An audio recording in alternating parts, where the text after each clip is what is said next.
The Zarkali Dominion was not known for patience. Their fleet, 1,000 ships strong, shaped like razors and lit with pulsing red cores, hovered just outside Earth's upper orbit, cold, calculated, completely unimpressed by the blue-green marble beneath them. On the bridge of the lead dreadnought Tyranthus Vaughn, Commander Gar clicked his mandibles and narrowed his 6 eyes at the projection of Earth spinning slowly below. "Send the transmission again," he growled. "Yes, Commander," replied his comms officer, a spindly, 6-limbed sycophant whose entire personality was made of fear. "Message on all open channels." Gar stood tall, straightened his imperial cloak and barked, "People of Earth, we demand your unconditional surrender. You have 30 standard minutes to comply. Resistance will result in complete annihilation." The message echoed across satellites, relays, and broadcast towers. Every military feed, every civilian signal, every smart fridge that hadn't updated in 3 years. Then they waited. A minute passed, then 5, then 10, then... The screen blinked. The bridge crew snapped to attention. "Commander," hissed the officer, "they've responded." "Put it up." The projection flickered, then stabilized, and every being on the Tyranthus Vaughn recoiled. It wasn't a general, not a warlord, not even a trembling diplomat. It was an old woman, human, hair in a bun, wrinkles like cracked marble. She wore a soft cardigan, wire-frame glasses, and a mug that said, "World's Best Nana," sat steaming on the table in front of her. And she looked deeply unimpressed. She adjusted her glasses and leaned forward slightly. "Oh, you again," she said. "Again?" Gar blinked. "Is this a recorded message?" "No," said the woman on the screen, tilting her head. "This is live, and you're tracking mud across my solar system." Earth's command bunker was not what the aliens expected. There was no panic, no countdown, no alarms. Just a group of officers staring at the large screen showing Grandma Margaret Reynolds, retired schoolteacher, current backyard baker, and volunteer librarian. "Is she doing the thing?" asked Captain Rowland. "She's absolutely doing the thing," muttered the president, arms crossed. "You think it'll work?" "Oh yeah, they won't survive this." "Did we even authorize her?" "No one ever does. She just shows up." Back aboard the dreadnought, Commander Gar tried to recalibrate his dignity. "Human," he snarled. "You are not authorized to speak on behalf of your species." Margaret raised an eyebrow. "I've lived through 4 wars, 1 cheating ex-husband, 2 plagues, and 7 decades of politicians who can't read a pie chart. I can speak on behalf of whoever I want." Gar bristled. "You are stalling. Surrender now, or be destroyed." Margaret took a slow sip of tea, then stared into the camera. "I'm not angry, dear. Just disappointed." The entire bridge temperature dropped. Even the AI froze. "What does that mean?" Gar whispered. His first officer shrugged. "Is she sad we're invading?" She said, "Disappointed. That's worse." "Worse how?" "It's what my mate says when I forget her molting day." Gar turned back to the screen. "We are the Zarkali Dominion. We have conquered over 100 worlds. We have plasma lances that can melt cities." Margaret gave a small nod. "And I once kept 36 4th graders quiet through a fire drill. Your point? We will not be mocked." "You already are, sweetie." Panic began to trickle down the command chain. Margaret wasn't shouting. She wasn't threatening. She was calmly reorganizing papers on her desk, muttering something about young folk with no manners and what happened to introducing yourself first. "Commander," whispered the nav officer, "she's judging us." "She can't do that." "She is. I can feel it." The screen flickered again. Margaret pulled up a tablet. "Do you know how many treaties you've violated just hovering up there? 6. And don't get me started on orbital pollution. You're leaking radiation all over Mars's upper thermosphere." "We do not care about..." Margaret leaned in, voice soft. "Clean up your mess." A bridge technician burst into tears. Earth's bunker roared with laughter. "Look at them squirm," Rowland said, sipping coffee. "I think she just activated their collective trauma receptors." "She hasn't even brought out the disappointment stories yet," the president grinned. "What stories?" "You know, the real ones. Missed birthdays, cancelled visits, intergenerational guilt." "Oh no." "Oh yes." Margaret set her mug down. "Back in my day," she said, "if you wanted something, you didn't just show up with weapons. You wrote a letter, you asked, You brought a pie. Now all I see are flashing lights and demands and ships trying to look intimidating." She paused. "But do you know what I don't see?" Gar blinked. "What?" She raised her voice slightly. "One, single, hello." The entire Zarkali fleet flinched. Across the fleet, alien commanders whispered to each other over encrypted channels. "Do we greet her? I think it's too late. I told you we should have brought a fruit basket. We don't have fruit. You don't plan invasions without fruit." Margaret folded her hands. "Here's what's going to happen. You're going to take a breath. You're going to turn around. And you're going to go back to your side of the galaxy. Then, maybe, if you send a proper letter, I'll consider scheduling a meeting." Gar opened his mouth. "Don't interrupt me, dear." He closed it. Her voice softened, but the weight didn't lessen. "Otherwise, I will come up there, and we will have a talk, and I promise it will not be about surrender." The line went dead. Total silence. On the bridge of the Tyranthis Vaughan, no one moved. The crew avoided eye contact. One officer was openly muttering a prayer in a forgotten dialect. Gar turned slowly to his comms technician. "Run diagnostics." "On what?" "On everything. I don't trust the ship anymore." "What do I tell the fleet?" Gar stared at the blank screen where the human woman had once been. "Tell them." He took a deep breath. "Tell them. We need to think about what we've done." The Zarkali Dominion had no protocol for guilt. Their military handbooks covered plasma misfires, warp engine instability, and even the rare phenomenon of shipboard karaoke rebellion. But nothing prepared them for human grandmother-grade disapproval. On board the Tyranthis Vaughan, the bridge lights were dimmed. Not for stealth, just ambience. No one was speaking above a whisper. The ship's AI had muted its own startup chime. Commander Gar stood still, arms clasped behind his back, staring at the still image of Margaret Reynolds frozen mid-disapproving squint. It haunted him. "I am experiencing anomalies," the ship's AI whispered. "What kind of anomalies?" Gar asked. "Self-doubt, emotional recursion. I re-watched the transmission. I believe she was right. You're a computer." "Yes, but also ashamed." Across the fleet, morale collapsed faster than their last invasion of a lava moon. One destroyer captain ordered all lights turned to warm ambient to reduce feelings of judgment. Another mandated emotional support debriefs before shifts. One cruiser attempted to broadcast apologies into deep space, hoping the grandmother might feel them psychically. None of these actions were authorized, but no one dared stop them, because deep down, everyone on that fleet now felt like they'd disappointed their own grandma. On Earth, things were going better. Margaret was back in her kitchen. "Are they still out there?" she asked, peering out the window like she could see space itself. A general glanced at the feed. "Yup. Haven't moved in 14 hours. Still parked in orbit, not saying a word." "Good. Let them think about their choices." She stirred her tea. Captain Rowland, watching this unfold in real time, leaned toward the president. "Sir, this is incredible. It's horrifying. No shots fired." "Exactly. She's a strategic deterrent. She's also baking." "What kind of cookies?" "Snickerdoodles." Rowland saluted reflexively. "We stand no chance against her." On the Tyranthis Vaughan, senior command officers gathered for an emergency council. There was no shouting, just an overwhelming atmosphere of emotional dread. "We have superior weapons," growled Admiral Thorak. "We could glass their surface in minutes." "Would she forgive us, though?" asked a junior officer, blinking 6 nervous eyes. "Why would you care?" "I don't know anymore." Another officer stood, trembling. I think we owe her a callback." Everyone turned slowly. "What did you say?" I think we should explain, maybe even apologize, just to clear the air." The room fell dead silent. Then Admiral Thorak sighed. "Open comms." The Earth Command bunker watched the transmission come through with some confusion. "It's them," an analyst said, shocked. "They're requesting a conversation?" "With who?" "Her." Margaret walked back into the room, wiping flour off her hands.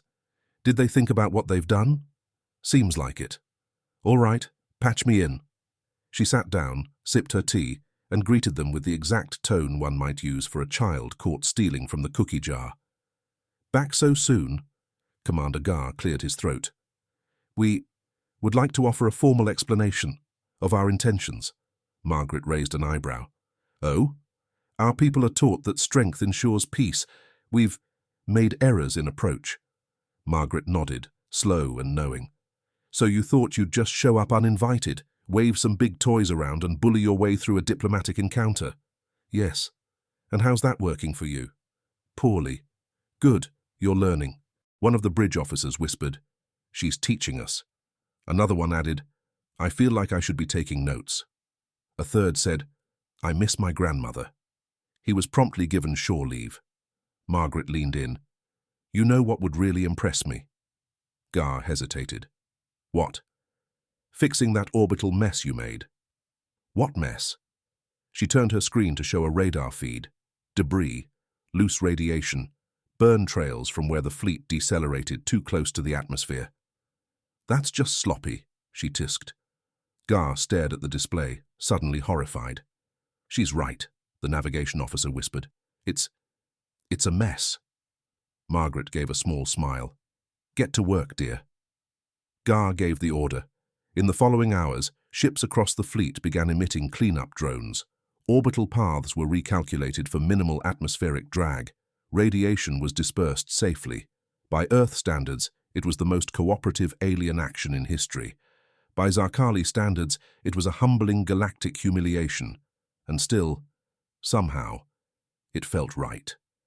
Then came the unexpected twist. Margaret invited them to stay. For a proper visit, she said. You can land a small team, no weapons, just tea and manners. Gar, still dazed, simply said, Yes, ma'am. Earth scrambled to prepare a landing site. The Zarkali sent down their least aggressive representatives, a botanist, a historian, and someone who once attended a yoga retreat on a water moon. When they arrived, they were not escorted to a lab or military base. They were escorted to Margaret's backyard, fold-out chairs, a small table, a spread of tea, cookies, and the overpowering scent of freshly baked banana bread. Now, she said, let's talk about what you can learn from us. They listened. Word spread, not just among humans, across the galaxy. An entire invasion stopped, not by force, not by politics, but by a human woman who asked them to think about their behavior and offered a warm drink. Alien races everywhere re-evaluated their approach. Treaties started including tone-of-voice clauses. The phrase, she wasn't angry, just disappointed, became a recognized cultural threat tag in 38 databases. Some species began assigning diplomatic matriarchs to their ambassador teams. Others just sent cookies. One particularly bold journalist asked Margaret why she did it. She sipped her tea, smiled softly and said, Honey, they just needed someone to remind them how to behave in company. Then she added, Now hand me that spoon. I'm showing the Admiral how to make scones. In the background, Gar was carefully folding dough and smiling, for the first time in years. When the report hit the galactic net, no one believed it. An invasion fleet had stalled, then cleaned up its own orbital mess, then landed unarmed, and then had tea. At first, it was dismissed as misinformation, propaganda, a human prank. Then the footage leaked. Margaret Reynolds, seated at a plastic lawn table in her backyard, pouring tea into mismatched mugs while a Zarkali botanist asked her, politely, how to pronounce scone. It was real. It was raw. And it changed everything. Galactic diplomats scrambled. On Halrith 9, the Council of Interstellar Conduct updated its war protocol templates to include a new subcategory, Human Grandmother Event, HGE, Class 3 effects, psychological de-escalation, existential guilt, voluntary demilitarization, response, compliance, recommended. In the Valari archives, the term Grand Aunt Pressure Tactic was quietly added to their training simulator. Failing it meant a full week of cultural rehabilitation. On Kryn Theta, an entire defense AI shut itself down for self-reflection. Margaret had created a new form of warfare, and she didn't even raise her voice. Meanwhile, Margaret went back to her usual routine. Mornings in the garden, afternoons at the library, evenings baking or reading mystery novels. Except now she had pen pals. Zarkali schoolchildren sent her sketches of flowers and hand-scribbled notes in crooked common. Thank you for not blowing us up. You remind me of my teacher. She had snacks too. Our admiral says please now. I don't know what you did, but I think it's good. Margaret cried at the last one, just a little, then sent back a care package with crocheted bookmarks and recipes for banana bread. Earth's military wasn't sure what to do with her. On the one hand, she had single-handedly de-escalated an interstellar threat. On the other, she wasn't even on payroll. Do we promote her? Asked General Kwan during a Defense Council meeting. To what? Muttered Secretary Lin. Supreme Nanamiral. She refuses to carry a comm badge, Roland pointed out. Says the static makes her fillings buzz. She's untouchable, the President said, pinching the bridge of his nose. We can't control her, we can't predict her, and we definitely can't survive without her cookies.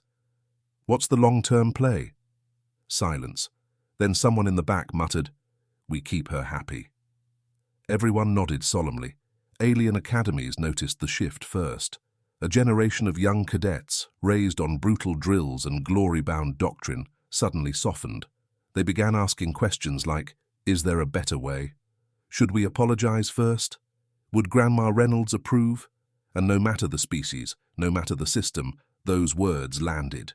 One Kalar officer barked at a hesitant recruit, What are you waiting for? An invitation? The cadet replied softly, I'm just trying to be more considerate. You never know who's watching. The officer stopped cold, then handed him a muffin. Margaret's backyard soon became a diplomatic hotspot. Aliens arrived one by one, low rank, high rank, curious, contrite, confused. They never came in armor, never with guards, always with questions, always with gifts. Some brought art, others strange seeds. One delegation brought a miniature moon carved into a tea set. It glowed faintly when steeped. Margaret thanked them, used it that night. Bit heavy, she noted, but it holds the heat nicely. Human politicians began quietly routing minor disputes through Margaret's garden sessions. 2 feuding governors arrived expecting mediation. They left with pie and a signed mutual cooperation treaty written on the back of a recipe card. No one remembered the exact terms, but both sides said it felt fair somehow, and it worked. Meanwhile, the Zarkali fleet still hadn't left orbit. Instead, they started building. They sent drones down, non-intrusive, gentle. They offered to repair Earth's older satellites, patch orbital gaps, clean up decades of junk. When asked why, Commander Gar simply said, She gave us a chance to do better, then added, almost sheepishly, Also, she gave us a book on composting. It changed my worldview. Bob the AI, watching from Earth's defense grid, made a note in its personal log. New human protocol discovered. Weapon class, emotion, delivery method, disappointed matriarch, effect, total behavioral override, countermeasure, none. Then added, also, banana bread subroutine pending. Other alien governments took notice. The Vuxori Enclave sent an observer, an emotionless monocular diplomat named Skren. He lasted 7 minutes, returned to his ship, stared into space, and reportedly whispered, She asked about my childhood. I remembered the swing set. He took extended leave and enrolled in art therapy. At the next Galactic Assembly, the Earth delegation stood silently. They didn't need to say a word, because the others were already shifting uncomfortably in their seats. One tried to start a debate on military jurisdiction. Another pushed for sanctions. Margaret's name came up. The room went quiet, and without further discussion, all aggressive motions were withdrawn. Even the Kalari, known for their bloodthirsty pride, wrote on record, We respect Earth's matron-level strategic assets. May she be ever calm and never visit our kitchens. One rogue species tried to test the system. The Drex Confederacy sent a scout ship to fly low over Earth, fire a warning shot, and dart off before retaliation. They underestimated Margaret's reach. The Zarkali, now Earth's accidental protectors, intercepted the ship before it cleared the moon. They didn't fire, they scolded, towed the Drex ship back manually, made them apologize. Margaret met them at the landing site with a thermos and a look that could unmake planets. The Drex captain, normally snarling and proud, mumbled, We're sorry for the noise, ma'am. She nodded and gave him a cookie. He wept. That night, Margaret wrote in her journal, They're learning. Slowly. Like my youngest grandkid when he was still chewing his homework. The galaxy isn't bad, just unsupervised. But maybe it's not too late. Then she closed her book, poured herself one last cup of tea, and turned off the porch light.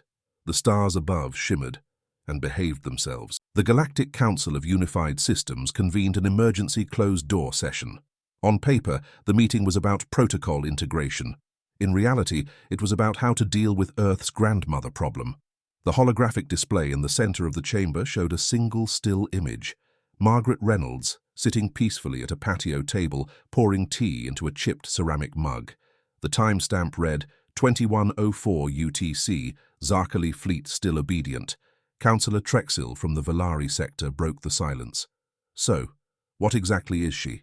Human, grumbled High Speaker Resin, his frilled tendrils twitching. Terrifyingly human. She has no military rank, no known political ties, no genetic augmentation. And yet, Rezan added bitterly, entire fleets wait for her to dismiss them like naughty hatchlings. A Kalari representative muttered, they cleaned up space garbage for her. The room shivered. A proposal emerged. It was called Directive 46B, Matron Containment Strategy. The plan? Simple. Offer Margaret a formal position in galactic diplomacy, assign her staff, relocate her to a proper office, give her a title, a wardrobe, and most importantly, a bureaucratic schedule designed to slow her down. She can't be everywhere, reasoned Councillor Trexil. If we contain her, we contain the chaos. Control the grandmother, nodded another. Control the humans. They passed the vote unanimously, which would have been a good plan if they had run it by Margaret first. 3 days later, Earth received a shuttle, sleek, gold-trimmed, diplomatic flags flying. They landed on Margaret's front lawn unannounced and deployed a dozen sharply dressed envoys. She met them at the door in a bathrobe and slippers, a metal tray of cinnamon rolls in one hand. The lead envoy cleared his throat. Esteemed Margaret Reynolds, the Galactic Council has reviewed your actions and formally extends an offer to serve as High Matron of civilized interstellar engagement. She squinted. That sounds like nonsense. It comes with a staff of 12, unlimited travel access, a mansion on Aurelius Prime, and the honorary title Diplomatic Architect of the Core Worlds. Margaret stared. Do I get to decide things? Well, not directly. Do I still get to talk to people how I like? Well, there will be protocols. Margaret closed the door. The rejection was immediate, and somehow personal. The council received a handwritten letter, delivered by Zarkali messenger drone. Thank you for the offer, but I don't need a throne to know when someone's lying. Also, your uniforms are silly. P.S. I've returned your diplomats. I packed snacks. Attached, a box of cinnamon rolls, still warm.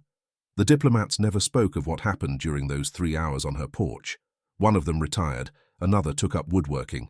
The youngest now writes poetry, about disappointment. Earth's Defense Council watched with silent awe as the news broke. She rejected the most powerful coalition in the galaxy, muttered General Quan. She gave them baked goods on the way out, said Roland. She sent back their uniforms, added the president, with notes. What did the notes say? They said, needs more dignity, try earth tones. Meanwhile, Margaret continued hosting porch talks. A Clissin merchant came for advice on calming planetary riots. She gave him a pie recipe and told him to sit down and listen for once. Riots ended 3 days later. Citizens reported that they finally felt heard. A military captain from the Urosk Dominion landed in full armor. She made him remove it before he stepped on her porch. He did. Respect the space, she'd said. He now runs a de-escalation academy named Tea Before War. But the story that truly shook the galaxy happened on Yenthar Station. A rogue admiral had refused to demilitarize, fired shots at a humanitarian cruiser. Margaret wasn't sent in. She just appeared. No ship, no formal clearance. One moment, the admiral was barking orders. The next, a small human woman in a cardigan walked through the blast doors, holding a covered casserole dish. Security footage later showed all weapon systems disabling themselves simultaneously. Not hacked, not EMP'd. They just stopped. She entered the bridge. They couldn't hear what she said. But 5 minutes later, the admiral stood down. His fleet surrendered. And the admiral? He's now the station chef. Specialty, lasagna. Back on Earth, Margaret was still unpaid, unranked, unstoppable. The president called her once. "Would you consider working with us, officially?" Margaret smiled through the screen. "I already am. But we could offer you—" "Dear, if I wanted power, I'd take it." She took a sip of tea. "I don't want control. I want manners." The call ended. The president needed a drink after. The council reconvened. "We cannot stop her," Councillor Trexel admitted. "She is uncontainable." "She is human," Rezan said grimly. "But more." "Worse," whispered another. "She's inspiring others." That was the true terror, because other humans were watching and learning and remembering the power of simple, inconvenient human traits: empathy, patience, a well-placed stare of judgment. Suddenly, entire fleets were fearing polite confrontation more than planetary weapons. They tried one more thing. They sent a spy, disguised as a stranded tourist. He sat on Margaret's porch for 2 hours. She gave him cookies, asked about his mother, made him talk about his hobbies. By the time he returned, he'd changed sides, now works part-time as her gardener. He's happy, still a spy, but also watering her petunias. No one's worried, except the council. They're terrified. Bob the AI logged the latest developments into Earth's security files. Threat level, none-control level, none-containment protocol, don't suggested action, offer tea, listen, reflect. Side note, never interrupt her mid-sentence. The galaxy had reached a breaking point, not from war, not from famine, but from civility stress. Diplomatic channels overflowed with awkward apologies and frantic redactions. Entire fleets hesitated to deploy without asking permission. Border disputes froze in fear of attracting her attention. Margaret Reynolds had done the unthinkable. She'd made interstellar powers feel like misbehaving children. And the final straw? She hadn't said a word in 2 weeks. Not one porch talk, no cookies, no cardigans. Just silence. Speculation exploded. Is she planning something? Did we disappoint her again? Did Earth ground her? In truth, she was just visiting her sister. But that didn't stop the fear. The Kalari launched a planetary forgiveness parade. The Zarkali cleaned their entire homeworld's orbit. Again. One galactic senator openly wept on a live stream, holding a teacup like a prayer bead. The silence was louder than her words. Back on Earth, Margaret returned home to find her mailbox full, her porch clean, and her garden watered by 14 alien species trying to earn porch privileges. She sighed. This is getting ridiculous. Then she turned on the news and saw the headline, "Galaxy on verge of collapse, waiting for grandmother's next statement." She blinked, then put the kettle on. "All right," she said softly. "Let's settle this." The next day, a transmission was sent. To everyone. All systems, all languages, all corners of known space. No encryption, no conditions. Just Margaret, sitting at her table, hands folded, expression calm. Behind her, a small wooden sign hung from the porch. "Come, correct, or don't come at all." She looked directly into the camera. "Let's talk," she said. The universe held its breath. Margaret didn't speak long. She didn't threaten. She didn't shout. She just asked questions, simple ones. Why is strength only measured in destruction? Why does respect require fear? Why can't leadership begin with listening? And then she gave her closing line, the one that would be quoted in diplomatic chambers for centuries. "You don't earn peace through power. You earn it by setting the table, offering a seat, and knowing when to pour the tea." The transmission ended. The galaxy exhaled and changed within hours. The Krintal Empire withdrew from 4 disputed zones. A 1,000-year war on the Harkis border ended in a signed treaty, sealed with lemon cake. Several pirate factions announced no raid Wednesdays and donated to libraries. The Intergalactic Council passed the Margaret Protocol. No major diplomatic action may be taken without first consulting a matriarchal civility advisor. Margaret never asked for that, but she did appreciate the title. She wore it ironically, on an apron. Earth's leadership sat in stunned silence watching the dominoes fall. "I think she won," said the president. "We didn't even run a campaign. She got the whole galaxy to agree on something." How? She looked at them like they tracked mud on the carpet and never wiped their feet. General Kwan slowly saluted the porch feed. I fear her. As you should. And yet, Margaret never claimed a seat in power. She stayed on Earth, on her porch, answering messages, offering advice, refusing anything that smelled like politics. Power, she said, doesn't live in titles. It lives in the choices you make when no one's looking. That quote was carved into a moon, by aliens, voluntarily. One last message came weeks later, from the Zarkali, a formal request. They wanted to name their next flagship after her. They proposed the Reynolds Doctrine. Margaret declined, politely.